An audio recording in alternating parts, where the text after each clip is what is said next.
And as we're talking about force, as we're talking about this refusal through resistance and protection of community of self, in your book, you state that Black people have always used force, not to Hmm. oppress, but to protect, defend, and liberate themselves.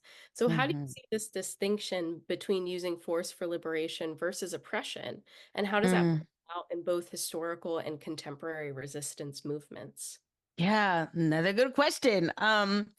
Force and the way I define it is really about arresting violence. It's not about committing acts of violence. It is about compelling forcefully um, to get someone to stop. And I think that's really an important distinction that when we're talking about what really is like armed self-defense, protective self-defense, that we don't interrogate white violence enough, that so much of the gaze is put on Black response. Are they going to be violent? Are they terrifying? Do they have guns? Do they have, weapons? And we never talk about the fact that like white supremacy is violent. It is violent. It is so violent that we have story upon story upon story of Black people trying to resist it. And I push on this a lot because I feel like, when we talk about violence, it's really not a two-way street. It just isn't. We don't have stories in which four little white girls are killed while worshiping in their church. We don't have stories in which white men are assassinated in their driveway in front of their family, like Medgar Evers. We don't have stories where 14-year-old white boys are killed while visiting the North in a Black community, like Emmett Till was in the reverse. We don't have these stories of Black people going to white churches and being welcomed by white churches and then proceeding to shoot up the entire church, like Dylan Ruth did in South Carolina. There is no Black corollary for that. And I think that's so important to harp on because oftentimes we think about Black violence and we think that Black people want revenge for slavery or they want revenge for Jim Crow. And I say in the book, no, revenge is a white imaginary project. White people are obsessed with revenge. Black people are not. Black people don't want revenge. They want justice, and justice is much more costly than revenge. It is much more costly, but most Black people just want to live their lives. Most Black people don't want to be a hashtag or statistic.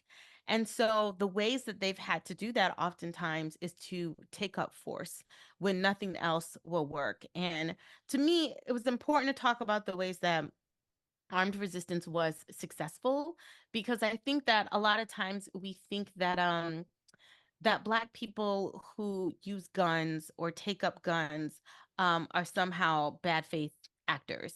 And nothing could really be further of the truth. There's stories after stories of Black people who really don't shoot white people, but just have the gun, and the gun is enough to like scare away, the Klan or whoever is trying to terrorize them.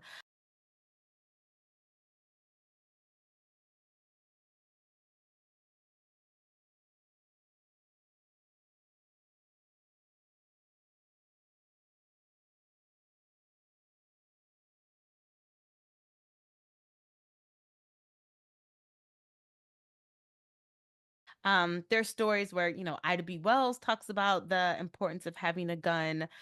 Rosa Parks talks about her kitchen table being covered in guns during the Montgomery bus boycott. I myself learned about my grandmother who was packing heat and carried a gun, on her. These stories, I think, are stories in which Black people are asserting their own rights to protect themselves. So it's never about causing harm. It's always about stopping harm. Even if you look at the Black Panther Party, I think this is really important. Like, the Black Panther Party starts out using guns and as a way to sort of assert themselves and protect other Black people in their community from police brutality. They have this whole cop watch thing. But I also think that really the bedrock of the Black Panther Party was not really force, it was protection. And within a year, they actually decide, you know what, guns are backfiring, no pun intended. They're not really helpful to us. What is going to help us more is feeding our community, is educating our community, is making sure that our children have something to eat and that our people are well cared for. And I think the federal government, if they were honest with themselves, was more afraid of a well fed, well educated Black child than they were a Black man with a gun. Like that is why the Black Panther Party gets shut down, not because of guns. That breakfast program that spread across the country, the literacy programs that they had, the grocery programs that they had, the prison programs that they had, the public health programs that they had, they're like, whoa, whoa, whoa. They're giving them things that the government should actually be doing, you know? And it terrified people in the FBI. And but for me, I saw what the Panther Party was doing as a form of not just force, but also an extension of protection. And so it's important to sort of distinguish those two a little bit. Like I talk a lot about guns. I talk about Daisy Bates and the Little Rock Nine and how she used a gun.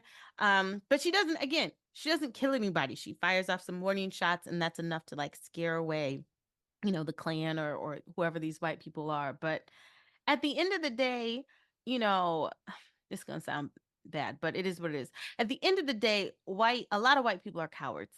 And that when their own life is on the line, they stop those shenanigans. Like when somebody armed shows up, like, oh, you want to go toe to toe? You come in from my house? Like, you want to play these games?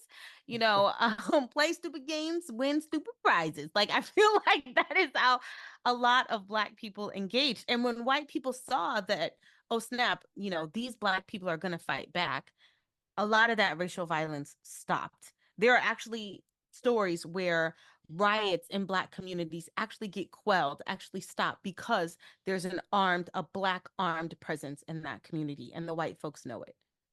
Mm. Wow. Thank you for keeping it real, for Yeah. teaching us all this history.